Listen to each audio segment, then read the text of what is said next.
이제 골로새서 마지막 장인 4장에 들어왔습니다. 골로새서의 결론적인 부분이라고 할 수가 있겠죠. 골로새서의 주안점, 중점은 어디에 있었습니까? 새 사람, 새 생명, 그리스도의 생명, 우리가 받은 정말 다른 생명에 관한 이 새 생명의 위대함과 놀라운 그런 계시를 담고 있는 말씀이 골로새서입니다. 이 새 사람, 또 새 생명이라고 하는 것은 우리가 흔히 생각하고 또 흔히 알고 있는 그 정도의 어떤 이해가 아니라 정말 놀랍고, 특별히 이 골로새서에서 더 깊이 그 위대함을 계시해 주고 있다는 것을 우리가 알 수가 있죠. 이 골로새서를 그러므로 여러분 더 묵상해야 됩니다. 우리가 지금 한번 나누었다고 그래서 이제는 골로새서를 다 배웠다, 안다라고 할 수 없는 것은 이 계시의 말씀이 너무 깊고 너무 방대하기 때문에 우리가 더 묵상해야 될 그런 하나의 말씀이 골로새서입니다. 이 새 생명이 왜 이렇게 놀랍고 위대합니까? 바로 그리스도의 생명이기 때문인 것이죠. 이 그리스도의 생명은 만유를 포함한 또한 그 중에서 어떠미신 생명인 것을 또한 골로새서가 계시하여 말씀하고 있습니다.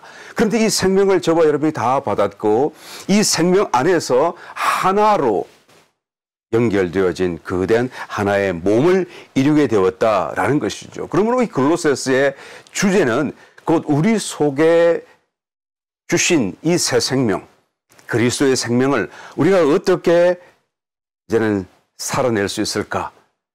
그리스도 안에서 하나의 몸을 이루게 된 모든 성도가 지체로서 어떻게 각 자기의 분야를 담당하며 감당할 수 있을까? 자기의 위치와 어떤 사명을, 또 그 새 생명을 어떻게 살아낼 수 있을까라는 이런 질문과 또한 하나가 되는 것을 알 수가 있습니다. 그러므로 속에 있는 것을 주목하고 이 새 생명을 따라 살 것을 우리가 주목할 것을 요구받고 있는데, 그런데 골로새서 교회 성도들은 바깥에서 오는 세상적인 철학, 속임수, 또 유대 종교적인 것들, 뭐 천사 숭배 이런 것들에 현혹당하고 또 마음을 빼앗기는 정말 엉뚱한 모습들을 보고 사도 바울은 짧지만 아주 단호하게 이런 모든 외부적인 것들을 쫓지 말고 또한 관심 갖지 말라.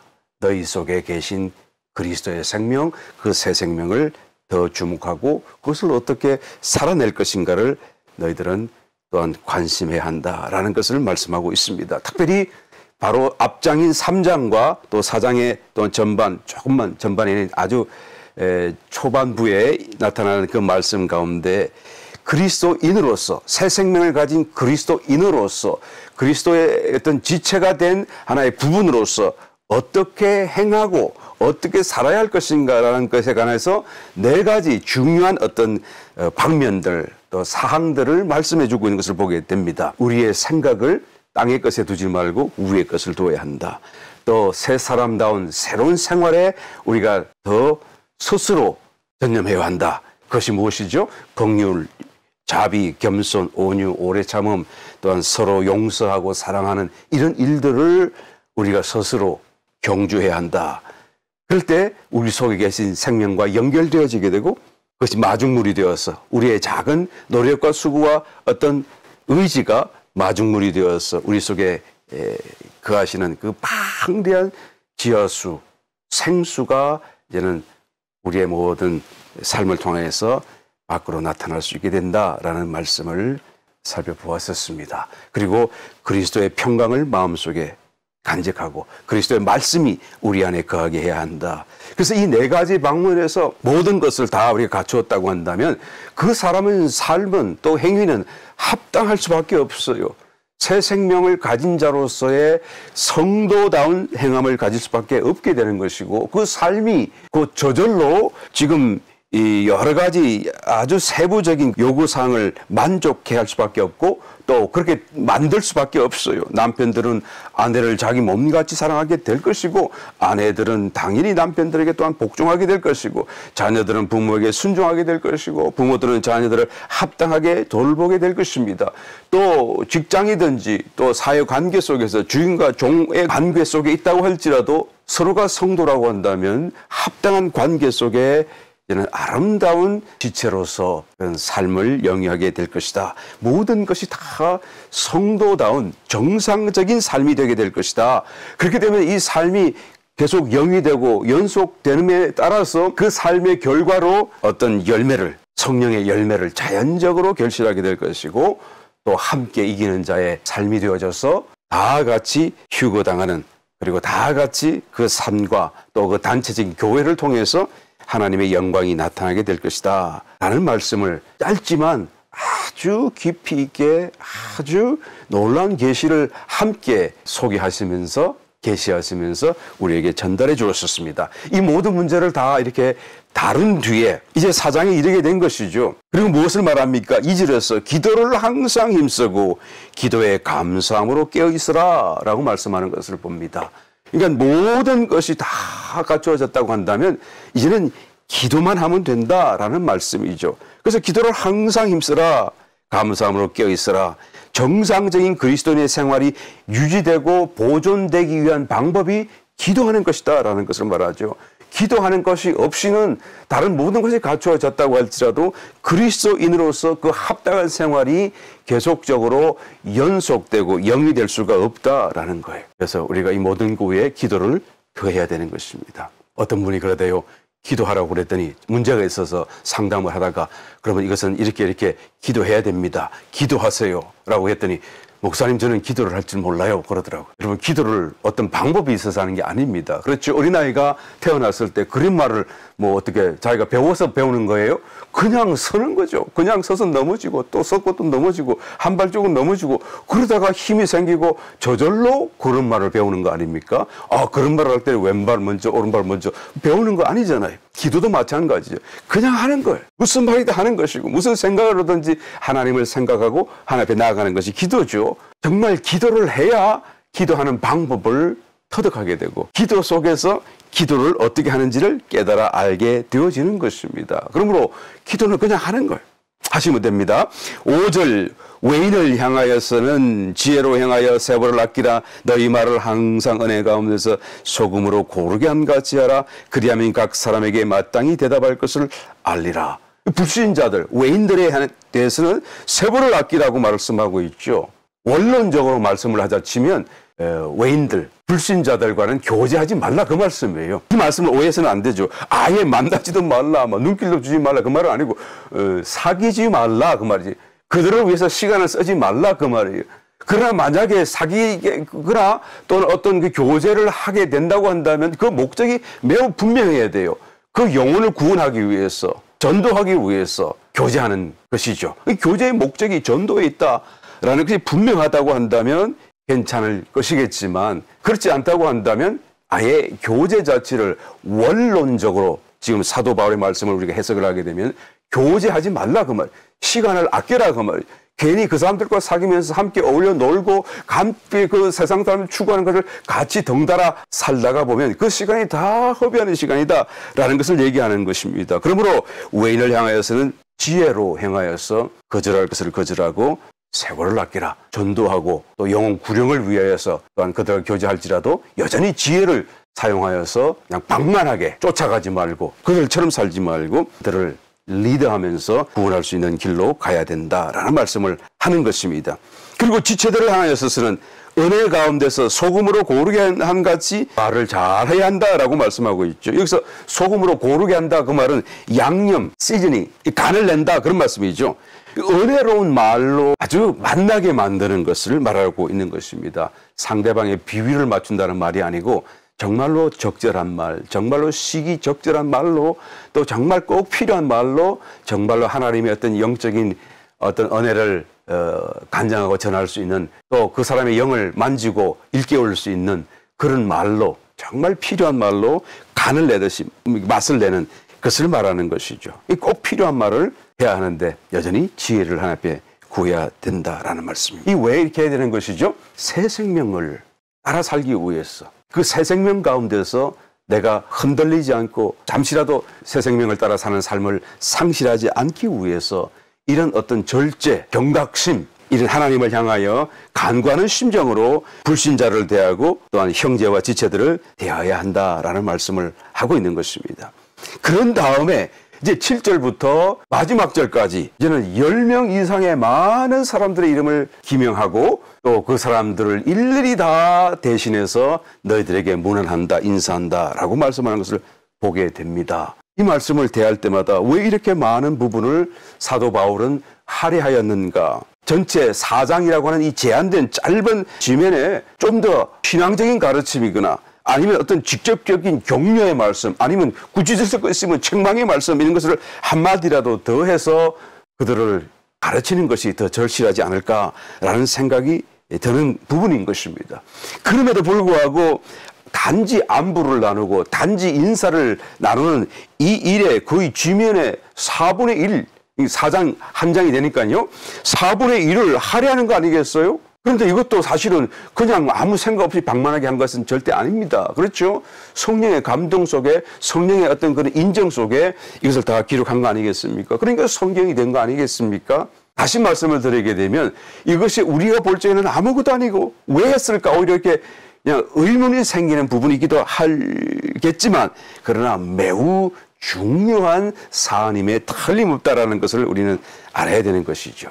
하나의 새 사람으로서의 교통. 사도 바울 자신에게는 너무 생생한 느낌 안에서 지금 이 부분을 기록하고 있는 것입니다. 오히려 앞에 그렇게 높고 깊은 교리적인 성경적인 깨달음, 교정, 교훈 그런 것만큼이나 중요했다라고 우리가 말씀할 수가 있고 오히려 더 중요하지 않을까라고까지 우리는 생각할 수가 있다라는 것이죠. 사도의 그 마음을 우리가 읽을 수 없다고 한다면 그 사도가 이것을 쓸 때 영 안에서 그 영적인 어떤 감동을 우리가 동일하게 느낄 수 없다고 한다면 이 부분이 가지고 있는 진정한 영적 의미를 우리는 결단코 이해할 수가 없을 것입니다. 그러므로 여기서 과연 사도가 무슨 마음으로 또 어떤 영어로 이 부분을 이렇게 기록했을까라는 것을 우리가 성령님께 가르쳐 주시기를 간구하는 심정으로 우리 이 말씀 하나하나를 한번 살펴보아야 할 것입니다. 우리 7절 말씀 한번 봉독해 보겠습니다. 두기고가 내 사정을 다 너희에게 알게 하리니 그는 사랑을 받는 형제요 신실한 일꾼이요 주 안에서 함께 된 종이라. 내가 저를 특별히 너희에게 보낸 것은 너희로 우리 사정을 알게 하고 너희 마음을 위로하게 하려 함이라 라고 말씀하고 있습니다. 이 두기고가 어떤 사람입니까? 두기고가 사도 바울에게 있어서 어떤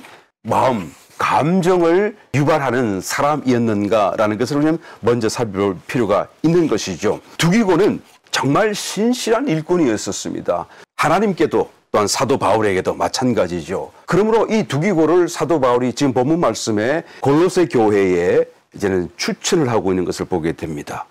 누군가를 추천한다는 것은 사실 어렵고 또 중요한 일이 아니겠습니까? 바울이 지금 이 두기고를 자기를 대신해서 골로새 교회에 소개하고 또한 추천하는 그런 하나님의 모습이 바로 본문 말씀인데요. 그의 손에 자기가 쓴 편지를 손수 들게 하고 그리고는 이것을 전달하며 이제는 나를 대신해서 그 교회에 나의 뜻을 전달해 주기를 위해 이 두기고를 추천하는 것을 보게 되는 것입니다. 사실 여러분 편지 하나 전달하는 것 아무것도 아니라고 생각할지 모르겠습니다만은 그것은 그때 당시에는 그렇지 않았어요. 지금처럼 우편 시스템이 있었던 것도 아니고 집배원이 있는 것도 아니고 사실 편지 하나를 들고 이런 몇 달을 여행을 해가지고 그리고 그것을 전달해야 되는데요.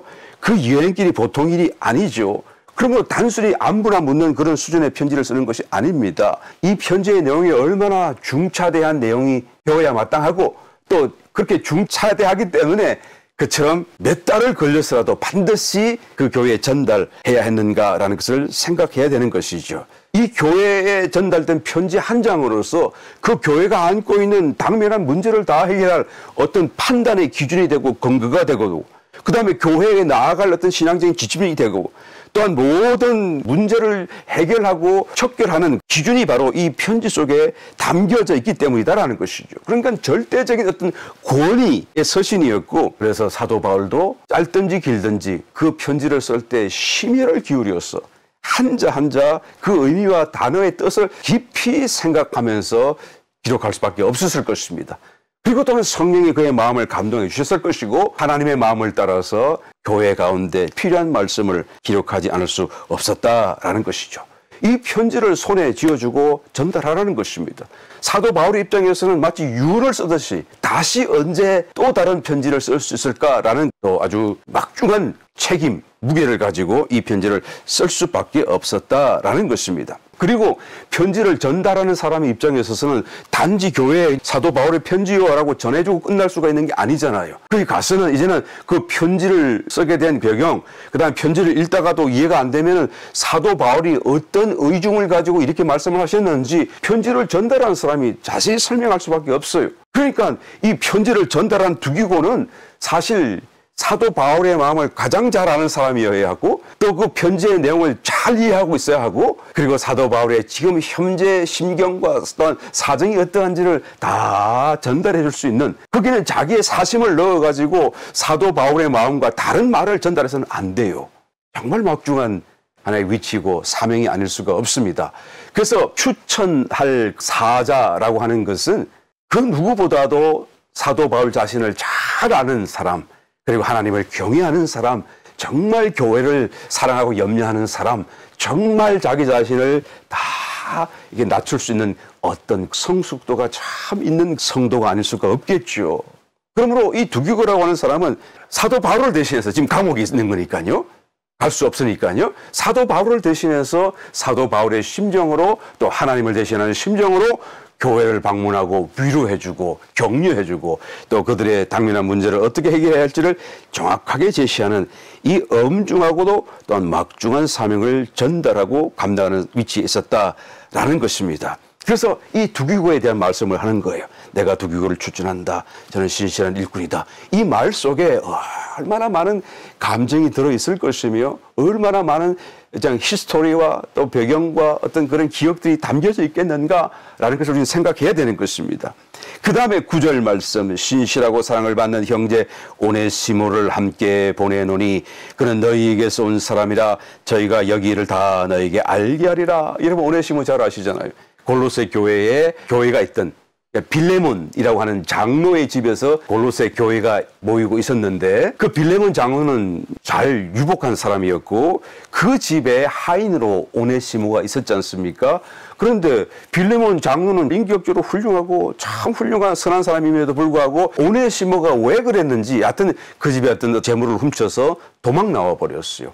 그때 당시로 하인이 도망을 나오게 되면 그것은 죽은 목숨이고 주인의 손에 그 생사가 달려 있는 것이죠. 만약에 살려준다고 그래도 이마에다가 fugitive, 도망자라고 하는 그 로마 라틴어 F자를 크게 이렇게 탁 이렇게 인을 쳐서 영원히 부끄러움, 영원히 이렇게 경계 대상으로 삼을 수밖에 없는 그런 로마 법이 있었던 거예요. 안타깝죠. 이 오네시모 입장에서는 왜 나왔는지 모르지만 여하튼 도망 나왔는데 그 로마에서 옥중에 있는 사도 바울을 만나고 복음을 전해 듣고 감화되고 그리고 변화되고 정말 충성되게 일을 하다가 사도 바울이 이 오네시모의 그 이제 해결돼야 될 그 문제를 위하여 이런 편지를 쓰는 것이죠. 빌레몬 장로에게죠. 이제 이 골로새 교회의 이제 행정적인 책임자고 또 교회에 처소를 내어놓은 빌레몬에게 편지를 쓴 거예요. 그 편지가 무슨 편지라고요? 빌레몬서 한 장으로 되어 있는, 그러니까 빌레몬서는 빌레몬 개인에게 보내는 편지인데 그 내용이 무엇일까요? 오네시모를 너에게 보내노니 저는 전에는 무익했으나 지금은 유익한 자로다. 전에는 강도였으나 지금은 하나님의 일꾼이로다. 너희가 마치 나를 사랑하고 또 하나님을 사랑하듯이 그를 용서해 주어라 라는 말씀이고, 만약에 빚진 것이 있으면 나에게 돌아 물으면 내가 갚을 것이다 라고까지 하면서 그의 후견인과 보증인이 되어주면서 빌레몬 장로에게 이 오네시모를 용서해 줄 것을 간청하는 내용이 빌레몬서 아닙니까? 그래서 그 빌레몬서와 더불어서 이 지금 골로새서를 함께 들고 지금 가는 거예요. 가서 만난 것이죠. 빌레몬 장로는 당연히 용서해 주었습니다. 그래서 오네시모를 또 더 격려해 주었습니다. 이 오네시모가 이제는 어떻게 됐습니까? 거기서 그냥 신앙적인 위로를 받고 소망 속에 용기를 얻고 용서를 얻고 나중에 어떻게 됩니까? 에베소 교회, 그 소아시아 지역의 가장 큰 교회인 에베소 교회의 감독이 되지 않아요. 정말 훌륭한 하나님의 일꾼으로 성장하는 것을 보게 됩니다. 그래서 이 오네시모를 두기고와 함께 보낸다라고 지금 하고 있는 거예요. 참 많은 히스토리, 감정, 어떤 그런 것들이 다 이 속에 담겨져 있는 거예요. 10절 나와 함께 갇힌 아리스다고와 바나바의 생질 마가와 이 마가에 대하여 너희가 명을 받았음에 그가 이르거든 영접하라. 이 명이 무슨 어떤 명령인지 성경이 말씀하지 않기 때문에 우리는 알 수가 없어요. 정확하게. 여하튼 뭐 마가에 대해서 어떤 교회에 대해서 명령을 한 게 있는가 보죠. 마가를 영접해 주어라. 마가를 뭐 어떻게 해라 이런 등등의 한때 마가가 유약한 모습으로 사도 바울과 함께 자기의 삼촌인 바나바와 함께 1차 선교 여행을 함께 동참했다가 너무 힘드니까 도중에 그냥 도망치듯이 하차를 하고 말았잖아요. 그리고는 사도 바울과 딱 등지고 저런 유약한 자를 어떻게 하나님의 일에 쓰겠는가? 저렇게 마음대로 행동하는 자를 어떻게 일꾼으로 쓰겠는가? 다시 안 만날 거라고 등을 딱 쥐고 그 싸움으로 바나바까지도 등지게 된 사건이 있었잖아요. 이 마가 여러분 유명한 사람이잖아요. 마가복음을 썼죠. 그리고 마가의 다락방 우리가 잘 알고 있는 그 어머니가 마리아이고 유복한 가정이에요. 예루살렘에서 그 유복한 가정에 태어나서 모태신앙으로서 경건한 가정 환경, 주변 환경 속에서 성장하면서 자동적으로 신앙을 가졌고 거기다가 복음을 접해 들고 이제는 완전히 주님을 깨달아 신약 성도가 되었던 아주 유복하고 또 경건한 하나의 신앙인이었었습니다. 그런데 너무 유약했어요. 왜? 아직 성장하지를 못한 거예요. 충분히. 그러니까 마음은 들떴는데 그래서 함께 선교 여행에 동참했는데 마침내 어떻게 됩니까? 너무 힘들어요. 그때 여행이라고 하는 것은 지금의 여행 개념과는 완전히 다릅니다. 생사를 왔다 갔다 하는 험한 길이 여행길이고 선교 여정이었던 것을 보게 되는 것이죠. 그래서 그런 상황 속에서 이 마가가 어떻게 합니까?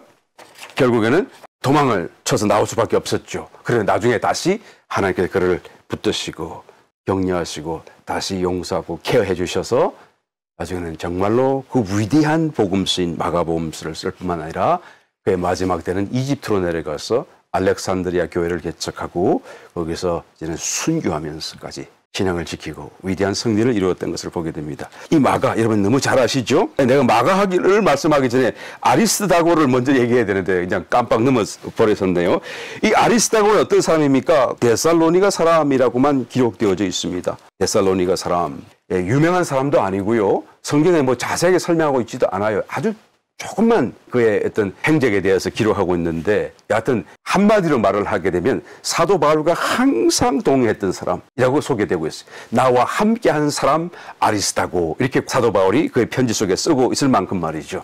얼마나 동행을 합니까? 로마의 감옥 사형 선고를 받았고 이제 죽게 된 그 감옥에까지 동행을 하게 되죠. 함께 추옥당해요. 바울과 함께하면 언제라도 반드시 죽을 것이다라는 사실을 알면서도 떠나지 않았다라는 것입니다. 결국 먼저 처형당했죠. 순교당했었죠. 그 로마 감옥에서 옆에서 극진히 그를 보살피고 또 수행하면서 그를 도왔던 이 아리스다고가 결국 먼저 처형을 당합니다. 그런데 그가 썼던 마지막 편지 속에 그런 말씀이 기록되어져 있었죠. 나의 신앙의 아버지 바울을 끝까지 보살피지 못하고 먼저 갑니다. 그 편지를 읽게 된 그 로마 군사 병정이 아주 숙연해졌다라고 기록에 남아져 있어요.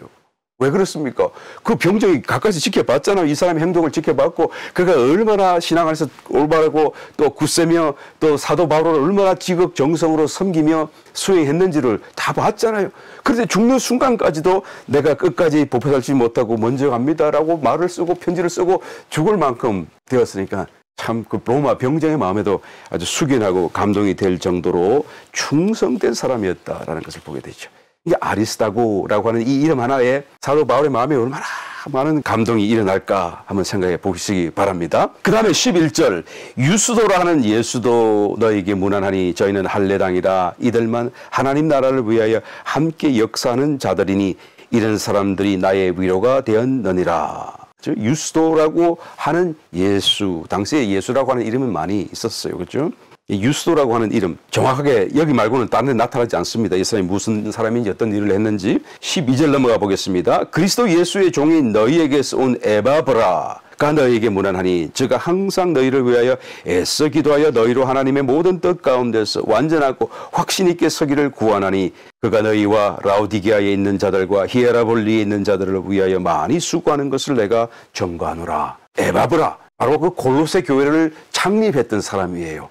사도 바울을 대신해서 거기서 복음을 전하고 교회를 시작하게 태동케 했던 사람이 바로 이 에바브라죠. 그리고 빌레몬과 하나 되어서 빌레몬이 자기 집을 내어놓고 집에서 교회로 모이게 되었던 것이 바로 골로새 교회가 된 것을 보게 됩니다.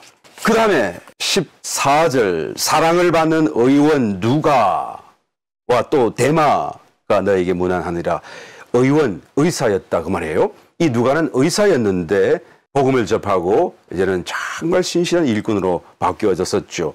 그런 요한과 바울을 통하여서 정말 하나님의 말씀, 그리스도를 직접 만난 적이 없었지만 12사도 중에 요한과 또 사울을 통하여서 예수님에 대한 아주 자세한 말씀을 전해 듣고 누가복음을 기록하고 사도행전을 기록한 사람이죠. 그리고 이 누가는 그 믿음 안에서 정말 심지가 굳고 의리가 얼마나 있었던지 사도 바울이 처형당하는, 순교당하는 그 순간까지 함께 그 자리를 지키고 있었다라고 기록이 말씀해주고 있습니다. 바로 의원 누가, 정말 사도 바울에게 어떤 마음으로 그와 함께 동행했고 사역을 했는지 우리가 짐작해 볼 수 있습니다. 그리고 데마는 이 사람도 데살로니가 출신인데 처음에는 열심히 사도 바울과 함께 사역을 했었어요. 그리고 지금 골로새를 쓰고 있는 그 로마 감옥 처음 1차 투옥 시기죠. 처음으로 투옥될 때까지도 계속 함께 있었고 함께 사역했고 열심히 신실한 일꾼으로 일을 했던 사람입니다. 그런데 여기 때부터 한 3, 4년 뒤인 잠깐 1차 투옥에서 풀려나고 다시 이제 체포되어서 2차 투옥 당하게 되죠. 그 2차 투옥 될 때 3, 4년 뒤가 되면 데마는 사도 바울을 버리고 세상을 사랑한 결과로 다시 데살로니가로 돌아갔다라는 말씀을 디모데후서에서 기록하고 있는 것을 볼 수가 있습니다. 참 안타까운 사건이죠. 그 위대한 사도를 옆에 두고도 신앙을 포기했는지 모르겠습니다만 여하튼 그 사역을 포기하고 그 열심을 포기하고 그리고는 거기를 떠나서 옛 생활로 세상으로 돌아갈 수 있었다고 하는 것은 정말 안타깝고 어리석은 하나의 모습이 아닐까. 이 데마를 상징적인 인물로 성경은 우리에게 보여주고 있습니다. 그 다음에 15절 말씀 라오디게아에 있는 형제들과 눈바와 그 여자의 집에 있는 교회, 눈바의 집이라고 얘기하는 것이죠. 이 눈바가 여기서는 여자라고 소개하고 있습니다만은 다른 영어 성경에서는 his house, 이게 남자라고 소개하고 있어요. 그러니까 이 성 정체성이 불분명하다는 이 개념이 아니고, 그러니까 남자인지 여자인지 잘 알려지지 않은 거예요. 그러니까 어떤 사본에서는 his라고 되고, 어떤 사본에서는 her house라고 되어 있고, 이게 남자인지 여자인지 우리가 모를 뿐이다라는 말씀입니다. 여하튼 남자인지 여자인지 불확실한 사람, 눈바. 라는 이름이 여기 또 기명되어 있네요. 우리는 잘 모르겠지만 사도 바울은 너무 잘 알고 있고 많은 어떤 기억을 갖고 소회를 아마 느끼고 있을 것입니다. 17절 아키뽀에게 이르기를 주 안에서 받은 직분을 삼가 이루라고 하라. 아키뽀는 바로 그 빌레몬 골로새 교회 빌레몬 장로의 아들이에요. 이 아들이 이제는 성숙해져서 군사가 되어져 가지고 그 교회에 아주 막중한 어떤 사명을 감당하는 위치에 있었던 것 같습니다. 그래서 이제 격려하는 말로 주 안에서 받은 직분을 계속 이루라, 계속 keep going on 하라 라고 다시 한번 이렇게 인사, 격려 말씀을 기록하고 있는 것을 보게 됩니다. 사도 바울이 유대 종교, 절기, 규례, 천사, 숭배, 그다음에 뭐 헬라 철학, 세상의 그 신지식, 그 유사한 어떤 이단 사상 이런 모든 것들을 다 떨쳐버리고 거기서 우리의 눈길을 돌려서 당신들의 내부를 바라보라. 새 사람, 새 생명을 주목하라. 그 새 생명을 따라 살도록 애써라. 라는 그 말씀, 그것을 가르치기 위해서 얼마나 심오한 어떤 영적인 진리, 이 말씀을 골로새서에 담고 있습니까? 여러분, 이 골로새서 정말 어려운 말씀들이에요. 묵상하면 할수록, 배우면 배울수록 어려운 것이 골로새서입니다. 정말 많은 걸 담고 있어요. 그런 심오한 진리를 담고 또한 그것을 다 계시하며 가르치던 사도 바울이 그 전체 4장의 말씀 속에 마지막 장인 한 장 4장을 전체를 다 할애하면서 교회 지체들의 안부를 전달하고 인사를 전하는 것으로 이것을 기록한 것은 정말 이해하기 어렵지 않습니까? 그 중요성을 무게로 따진다고 치면 앞에 것은 정말 온 우주를 담고 있는 엄청난 계시와 무게, 가르침을 담고 있는데 그 마지막 한 장이 이렇게 가볍고 이렇게 어떤 면에서는 좀 유익하지 않은 것 같은 다만 인사, 이름을 기록하고 인사하는 안부하는 수준의 말씀을 썼다라는 것 정말 서로가 너무 큰 비교가 되지 않습니까? 왜 그랬을까요? 심지어는 골로새 교회와 직접적으로 연관된 사람이 있고 골로새 교회 성도들이 아는 성도들도 있었지만 어떤 때는 그 사람들도 모르는 사람이 기록되어져 있고 심지어 한 걸음 더 나아가서는 대마 같은 경우를 보십시오. 그 대마는 여기서 모를 뿐만 아니라 이제 3, 4년 후가 되면 세상을 사랑해서 사도 바울을 덩주고 떠날 사람이잖아요. 그런 사람을 두고 문안하고 그 사람 이름을 기념하면서 인사를 나누게끔 한다는 것이 과연 필요한 것일까? 과연 그토록 중요한 것일까? 라는 질문을 던지지 않을 수가 없어요. 그런데 여러분 중요한 것은 이런 모든 생각들은 우리의 관점, 우리의 입장일 뿐이죠. 이것을 기록한 사도 바울의 관점이 아닙니다. 사도 바울의 입장도 아닙니다. 사도 바울은 여러분 이것을 쓸 때 정말 많은 소회와 감동, 감정, 사랑, 어떤 하나님 안에서의 어떤 느낌을 갖고 이것을 썼음에 틀림없죠. 그러니까 성경이 된 거 아니겠습니까? 성령의 감동으로 쓴 거 아니겠습니까? 도대체 사도 바울은 어떤 마음으로 이것을 썼습니까? 어떤 입장과 관점을 갖고 이런 사람들 이름을 다 열거하면서 안부를 묻고 있는 것입니까? 새 사람이라고 하는 것이죠. 새 사람이라는 거예요. 새 생명 안에서 우리가 다 하나가 된 새 사람이라고 하는 이 의식이 사도 바울에게는 아주 충만히 있는 것입니다. 이 모든 사람이 곧 바로 나 자신이요. 내가 저요. 너희가 나요. 내가 너희요. 그리스도가 우리의 머리시요. 우리가 다 하나로 연결되어 있다는 한 몸 의식, 새 사람 의식이에요. 이것은 단순한 가르침이 아닙니다. 어떤 교리적인 가르침이 아니죠. 자기의 영의 어떤 느낌을 전달하는 것입니다. 영의 느낌을 이게 사장 한 장에 쭉 적고 있는 거예요. 나는 이런 소회 속에, 이런 감정 속에, 이런 어떤 사랑 속에, 이런 기쁨 속에서 이름을 기록하고 또 너에게 추천도 하고 다 쓰고 있다는 것을 지금 우리는 전달받을 수 있어야 되는 것입니다. 이 말씀을 다만 그냥 안부의 말씀이다라고 치부하지 말고 사도 바울의 영을 만져야 되고 이 말씀을 성령 안에서 기록했던 사도 바울의 그 마음을 우리가 또한 실감할 수 있어야 된다라는 것이죠. 새 생명 안에서 곧 그리스도의 생명 안에서 서로가 다 하나의 몸이 되어졌고 이것이 교회인데 이 교회로 하나로 된 연결된 이 한 몸이라고 하는 새 사람이 되었다라고 하는 이 어떤 의식이 나에게 있어서 실감되고 있느냐라는 것을 묻고 있는 하나의 어떤 질문과도 같은 것입니다. 사도 바울에게는 너무나 아주 분명하고 생생했던 어떤 감각이었던 거죠. 실감되는 감각이었던, 영적인 감각이었던 것이죠. 자신과 연결되어 있고 너희와도 연결되어 있는 하나이다. 새 사람으로 우리가 거듭났다라는 말은 나만 홀로 있다는 말이 아니고 나만 새 생명으로 중생했다는 말이 아니고 이 생명 안에서 다 하나가 되어졌다. 라는 그런 감각이, 느낌이 매우 생생하고 분명하더라는 것입니다. 그러니까 골로새 교회 성도들이 묻지도 않는데 자기의 안부를 얘기할 것뿐만 아니라 주변에 있는 모든 성도들의 안부를 다 전하고 있는 거예요. 자기가 대신해서요. 왜요? 다 하나니까. 저가 나니까. 또 내가 너희고 너희가 나이니까. 나는 그런 안에 실감 속에서요. 이 각 지체의 그런 행위, 업적, 그것이 얼마나 크고 얼마나 작으냐 이런 문제를 따지기 이전에 보기 이전에 또 얼마나 잘났고 얼마나 못났냐를 우리가 살펴보기 이전에 벌써 하나의 지체 몸으로서 지체가 되어졌다는 그 사실이 너무 위대하고 너무 소중하고 너무 큰 은혜이기 때문에 그래서 그것을 이런 사도 바울이 영 안에서 감회를 갖고 감동을 갖고 이름을 기명하면서 지금 전달하고 있는 거예요. 누가 무난하고 누가 무난하고 누가 너희를 위하여 인사한다라고 지금 얘기하고 있는 것을 보게 됩니다. 여러분 이 사실이 실감된다고 한다면 그것은 저와 여러분들이 새 생명 안에서 하나 되어졌음을 또 우리뿐만 아니라 앞선 사도 바울과도 하나 되어졌음을 그리스도 안에 하나 되어졌음을 증명하는 사건입니다.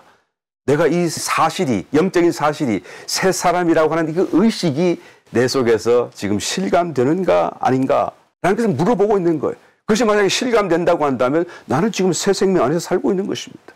옛 생명을 빠져나와서 새 생명 안에 살고 있다라는 것을 말할 수가 있는 것이죠. 더불어 이제까지 말했던 다 외부적인 어떤 아무리 뛰어난 세상적인 신지식, 철학, 뭐 천사의 나타남이라고 할지라도 그런 것보다도 우리 속에 있는 내부적인 이 새 생명에 대한 느낌, 그 실감이 훨씬 더 안전하고 확실한 우리의 신앙의 지킴이가 되어지기 때문에 너희가 성장을 위해서도 절대적으로 이 사실을 꼭 기억하고 또한 가져야 한다라는 것을 지금 적시하는 것입니다. 골로새서 3장 10절에서 말씀하셨던 것, 새 사람을 입었으니 이는 자기를 창조하신 자의 형상을 쫓아 지식에까지 새롭게 하심을 받는 자니라. 이 말씀 다루었죠. 지식에까지. 하나님과 같은 정말 창조의 지식, 우리가 배울 수 있는 게 아니에요. 이것은 그런 지식에까지 연결되어 있어서 우리가 새로워진 새 사람이 되어져 있는 것을 말합니다. 거기는 헬라인과 유대인이나 할레당과 무할레당이나 야인이나 스고디아인이나 종이나 자유인이 분별이 있을 수 없나니 오직 그리스도는 만유시요 만유 안에 계시니라. 이 말씀을 하신 그 의중과 그 의미를 여러분 좀 이해를 하시겠죠. 이제는 새 사람이 되었다는 것, 이제는 겉의 모습이, 외형이, 외모가 전혀 상관이 되지 않는 것이고 그 중심 안에 있는 그 생명이 얼마나 위대하고 뛰어나고 다른 것인가라는 것을 지금 말하는 것입니다. 골로새서 4장 16절, 이 편지를 너희에게서 읽은 후에 라오디게아인의 교회에서도 읽게 하고 전해주라고 말해. 또 라오디게아로부터 오는 편지를 너희도 읽어라. 이거 다 하나다라는 말이고, 이 편지가 너희에게만 적용되는 것이 아니고 라오디게아에도 적용될 것이고 또한 우리에게도 적용될 것이고 다 하나이다. 왜요? 새 생명 가운데 하나의 몸을 이루고 있기 때문이다라는 것을 지금 말하는 것입니다. 말씀을 여러분 맺겠습니다. 새 생명에 대한 이 느낌이 실감되어져야 돼요. 그 정대되어져야 됩니다. 그래서 한 몸으로서의 교회, 서로서로가 지체가 되어져 있다는 이 사실이 정말 실감되어져야 돼요.